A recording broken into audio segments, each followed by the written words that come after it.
When someone tests your boundaries or tries to get a rise out of you, stay composed. Nothing builds intrigue like emotional self-control.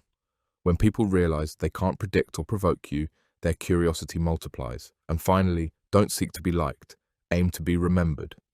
People chase what leaves a mark, not the loudest voice, but the one that made them think, feel, or question something. That's the person who lingers in their mind. Intrigue can't thrive in the wrong environment. While the core trick draws attention, how you manage it determines whether people stay interested or lose it instantly. One of the biggest mistakes people make is overusing their presence. When you constantly insert yourself into conversations, post excessively, or always have something to say, your energy starts to dilute. Attention relies on contrast. If you're always visible, you become background noise. Another common error is inconsistency without direction. Being unpredictable is powerful, but only if it stems from depth. Switching personalities, opinions, or behaviors with no clear identity confuses people rather than attracts them. You don't need to be chaotic to be interesting. You need layers, not masks. Oversharing also kills mystery. When you give too much, too fast, you remove any sense of discovery. People want to earn insight, not be handed a full autobiography. Keep the narrative open. Let others connect dots. Their mental investment creates emotional attachment. Neediness is another silent killer.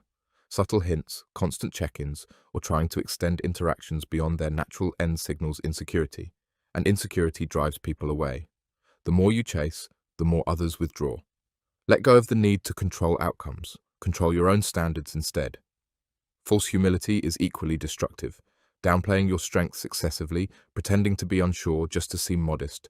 These behaviors confuse confidence with self-deprecation. Real pull comes from quiet certainty, not strategic self-doubt. Timing matters too. Jumping into the spotlight too quickly or lingering too long reduces impact. Know when to speak, when to leave, when to disappear. The ability to exit with poise often leaves a stronger impression than staying too long. Trying to be mysterious without substance also backfires. You can't build intrigue on emptiness. If there's no real story beneath the silence, people eventually move on. Develop your craft, sharpen your mind, stay curious. Then your silence carries weight because it's backed by something real. Mastering intrigue means avoiding attention traps. Don't let validation drive your behavior. Instead, focus on being a person worth discovering. The power of attention magnetism isn't theoretical. It's something you can apply across every setting in your daily life. These shifts don't require more effort, just smarter intent. Subtle changes create disproportionate impact. Let's start with social dynamics. In group settings, don't aim to dominate. Instead, listen actively and enter with quiet confidence. Share one concise, valuable idea, then give space for others to speak. This contrast, brief input followed by stillness, creates tension. It suggests that when you do speak, it matters. You're not chasing attention, you're setting the rhythm. In friendships, don't try to be everywhere, every time. Let your availability feel intentional. Cancelling plans occasionally or taking time to yourself isn't rudeness. It creates space. When people sense your time is respected, they automatically value it more. The key is not being distant, but deliberate. Professional environments offer countless chances to apply this principle. Impact statements. Your brevity and timing signal control. Avoid offering input on every topic. Pick your moments and deliver with conviction. You'll notice people pausing to hear what you'll say next. Leadership settings reward the same pattern. When leading a team, offer fewer instructions and more presence. Walk the floor, observe behavior, and ask thoughtful questions instead of barking directives. When you do issue guidance, it lands harder because it wasn't expected. Distance, when used with intent, communicates authority without needing volume. Now apply this socially, dating, networking, or casual encounters. Speak in clean, composed sentences. No rambling, no oversharing. Let them ask follow-ups. That reversal builds curiosity. Most people over-explain themselves in the first moments. Hold back. Let them work to know you. Online, stop flooding timelines. Instead, post less frequently, but with more depth. Share bold perspectives, not consensus opinions. Don't just share moments, share mindset. Make people feel like your words come from a place they haven't accessed before. That emotional contrast in a digital sea of sameness creates memorability. Even in digital messaging, apply scarcity. Don't always respond immediately. Vary your tone. Shift between short replies and thoughtful insights. The pattern disrupts expectations, and that disruption triggers engagement. With family, the same principles hold.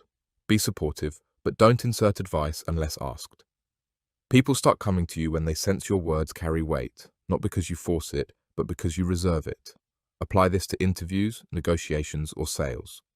Don't overtalk. Instead, build tension. Pause after big statements. Let your confidence show in how comfortable you are with silence.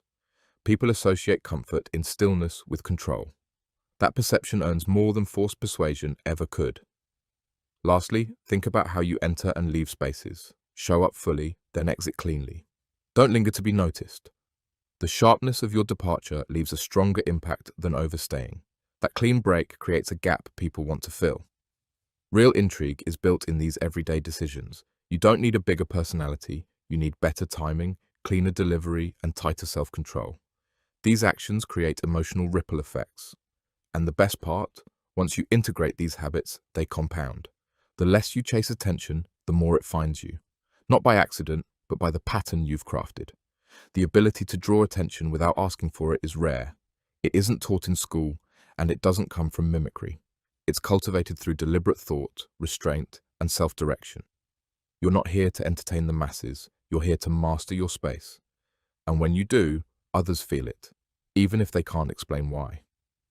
People aren't drawn to noise. They're drawn to certainty, to calm, to someone who knows who they are and isn't trying to sell it. This shift isn't about turning yourself into a mystery. It's about eliminating the habits that dilute your presence. By focusing on timing, precision, and emotional control, you naturally become more compelling without performing. Attention is a byproduct of energy. When your energy is balanced and intentional, people respond. You don't have to be flashy. You just have to be consistent, aware, and quietly powerful. This isn't about withholding who you are. It's about revealing the right parts at the right time. That's not manipulation. It's discipline. It means you lead with clarity and reveal depth through action, not noise. Eventually, you'll notice people looking twice, pausing to hear what you say, reaching out without you initiating. That's not coincidence. It's cause and effect. You've now got the tools. What you do with them is yours to decide. Now let's hear from you. What's one habit you're ready to break to become more magnetic? Drop your answer in the comments. I'm reading them all. If this video gave you a new way to think about presence and attention, go ahead and hit that like button and subscribe for more content that helps you lead with precision, not performance. This channel is for the thinkers, the calm leaders, the ones done with chasing. If that's you, welcome in.